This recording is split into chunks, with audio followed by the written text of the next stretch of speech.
Bismillahirrahmanirrahim. Donc nous commençons ici un nouveau chapitre concernant le cours algorithmique et programmation en C. Ce chapitre s'intitule les données.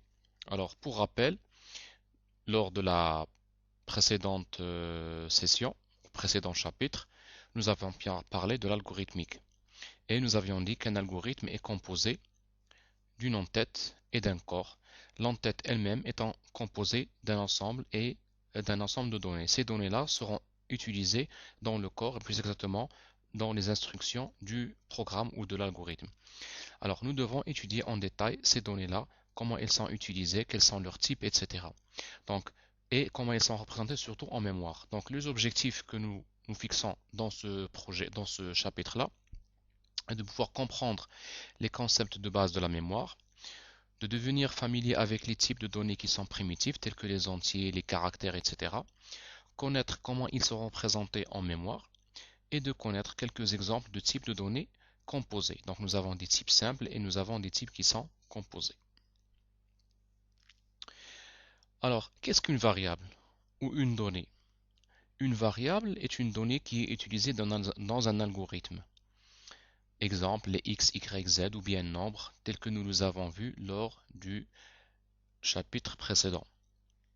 C'est plus exactement, en termes informatiques, c'est un emplacement en mémoire. Si vous vous rappelez lors du chapitre numéro 1, lors de l'introduction, nous avions un programme qui effectuait la somme de x, y et z. Et donc ces trois variables-là qui étaient utilisées dans l'algorithme étaient déclarées dans la mémoire. Donc un certain emplacement des cellules, plus exactement, leur sont réservés dans la mémoire centrale, la RAM de l'ordinateur. Alors, lors d'une affectation, x est égal à 25 par exemple, donc l'unité centrale je vous rappelle, se charge de mettre une valeur en code binaire bien sûr, dans l'emplacement mémoire correspondant. Donc si j'ai x est égal à 25, alors l'unité centrale peut se charger de représenter en base binaire le chiffre 25 et mettre cette valeur-là dans cet emplacement. Donc si j'ouvre, si vous voulez, pour être pour représenter comment cela se passe-t-il, si j'ouvre la mémoire, je vais trouver que je vais avoir un certain nombre de bits dans cet emplacement-là qui représente la valeur 25. Alors, lorsque cette variable est utilisée pour affichage, par exemple, lorsque je veux afficher la variable 25 vers l'écran, ou pour être évalué dans une expression telle que z égale x plus y, donc j'ai besoin d'évaluer ici la somme x plus y, donc j'ai besoin de la valeur de y. Que fait l'unité centrale? Elle va récupérer la valeur, donc ça va aller dans la mémoire et récupérer la valeur qu'elle trouve pour effectuer le traitement demandé. Donc c'est en général l'utilisation d'une variable en mémoire. Alors, comment dans un algorithme nous utilisons une variable? Chaque variable possède un nom qui identifie de manière unique dans le programme. Donc par exemple n, s, ce sont des variables qui vont avoir leur emplacement en mémoire. Donc elles sont déclarées. Donc ici par exemple je ne peux pas déclarer une nouvelle variable n, mais une seule. D'accord? Chaque variable a un certain type qui peut être entier, qui peut être chaîne de caractères, puis qui peut être réel, etc. Donc par exemple dans notre cas, n et s sont toutes les deux de type entier. La variable possède une taille qui est spécifiée en général en octets. Alors en général cela dépend du, du langage de programmation utilisé. Par exemple si vous prenez le cas de int en, en C, elle va être représentée selon encore une fois le processeur de la machine, soit par 2, soit par 4 octets. Et bien sûr, une variable va soit ne pas avoir de valeur, mais pourrait avoir une valeur, évidemment, selon son type. Donc si je prends n par exemple, je peux mettre 25, je peux mettre 14, moins 14, etc. Et je ne peux pas mettre, par exemple, un ensemble de caractères dans cette variable. Très bien.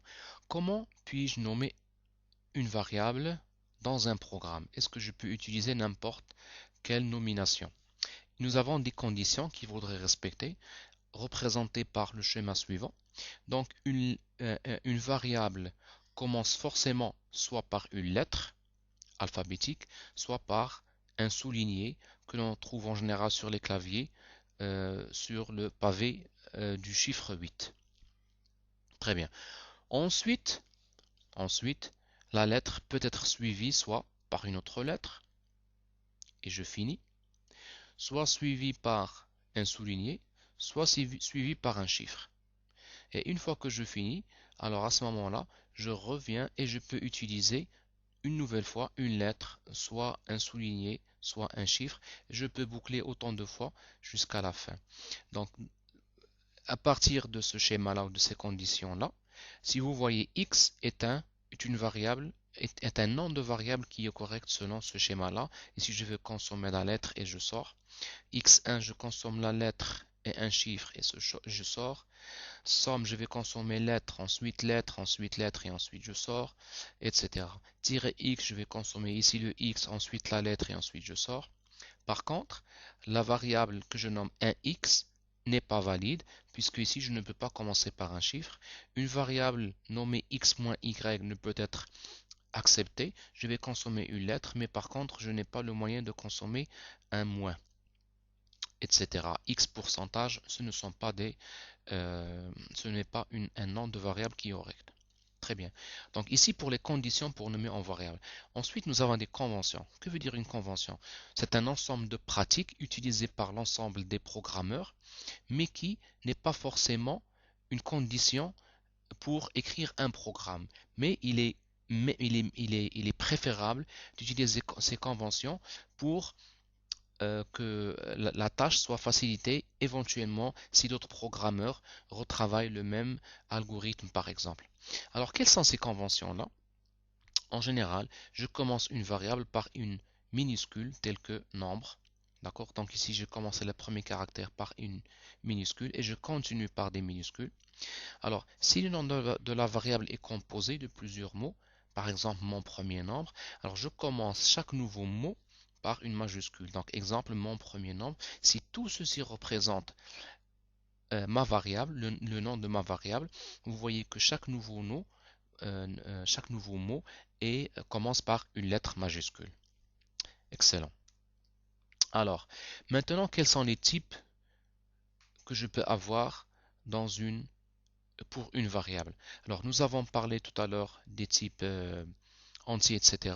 Qu'en est-il des autres? Alors, mais tout d'abord, que veut dire un type? Alors, le type d'une variable permet de connaître d'abord sa taille en mémoire. Lorsque je parle d'un type euh, en informatique et à la différence des maths et des autres disciplines, cela se précise par un ensemble d'octets, par les bits avec lesquels je vais pouvoir représenter cette variable ou ce type-là, cette variable de ce type-là en mémoire. L'ensemble des valeurs possibles, si je parle par exemple d'un type entier, à ce moment-là, les valeurs seront 0, 1, 2, 3, moins 14, etc. Très bien. Et bien sûr, les opérations que cette variable est susceptible de subir. Si je parle d'une variable de type entier ou réel, elle peut subir une opération, l'ensemble des opérations algébriques d'addition, etc. Si je parle de variables, par exemple, booléennes, je vais alors parler d'opérations d'opérations logiques. Est-ce que telle variable est supérieure à une autre, etc. Alors, pour ce qui est des types, nous avions dit en introduction que nous avons des types simples et des types composés. Alors, un type simple ou un type est dit simple lorsque ses valeurs ne sont pas décomposables en constituant plus simple. Et de cette définition-là, j'ai quatre catégories de types. Alors, le premier type est le type entier et qui diffère complètement de ce que nous savons comme étant entier en mathématiques, un entier en informatique. Ce sont des variables qui correspondent en nombre entier positif, nul ou négatif. D'accord. Ensuite, nous avons des types à virgule flottante et ceux-ci se représentent des nombres qui ont une précision fractionnelle, donc par exemple 5.2, etc., etc. Et là, évidemment, la représentation en mémoire diffère complètement de la représentation des types entiers. Le type booléen, qui permet de représenter juste les valeurs logiques vrai, faux, true, false, 0, 1. D'accord? Donc je n'ai que deux valeurs pour le type booléen. Et ensuite le type caractère, qui sont les caractères alphabétiques, d'abord les minuscules et ensuite les majuscules. Donc le petit a est complètement différent du grand A, puisque pour la machine, cela ne représente qu'un symbole, un dessin, qui n'a aucune signification.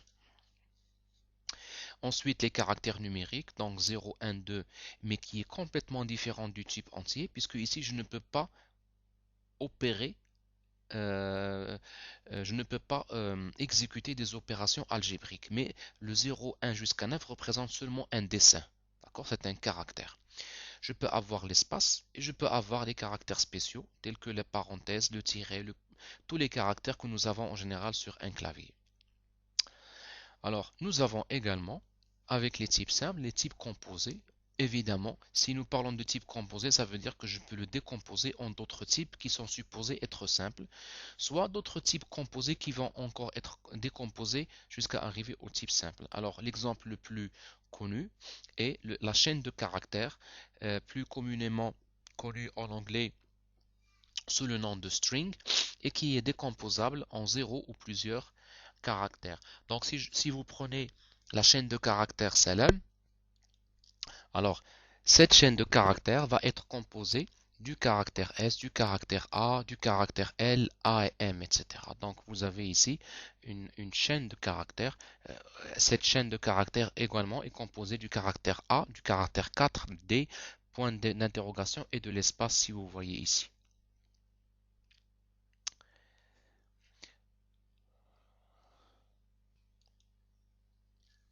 Alors, nous avons dans un programme des variables, mais nous avons également des constantes. Que veut dire une constante? Une constante, c'est tout simplement une donnée, plutôt une donnée, mais qui ne change pas de valeur durant tout le temps d'exécution du programme.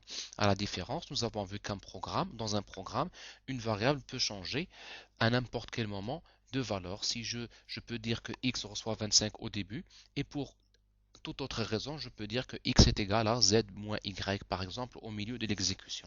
Alors qu'une constante, c'est une variable à laquelle je vais, pas une variable, mais c'est une donnée à laquelle je vais affecter une valeur au départ et je n'ai pas le droit de la toucher tout au long de l'exécution.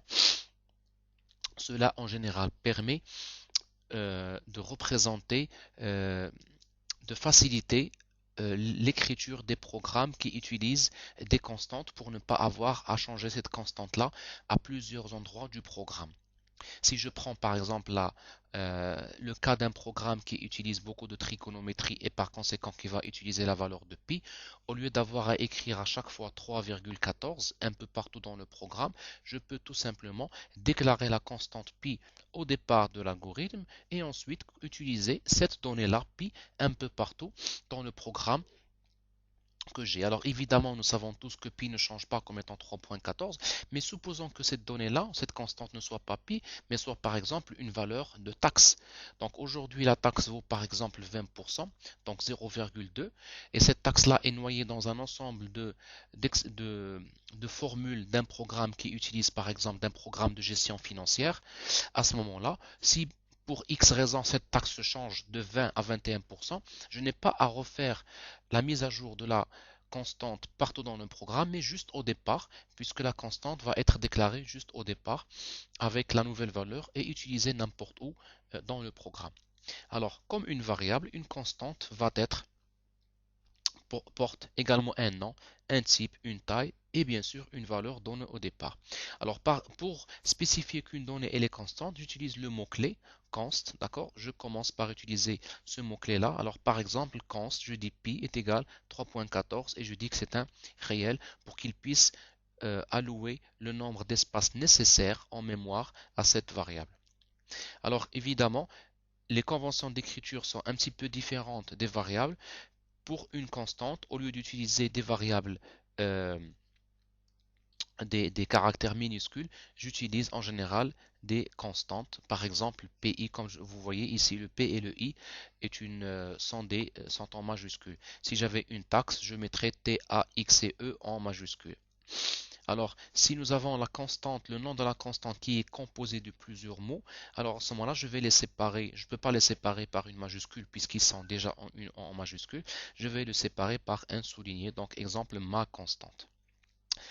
Voilà, donc ici prend fin cet autre chapitre concernant les données que je gère dans un programme.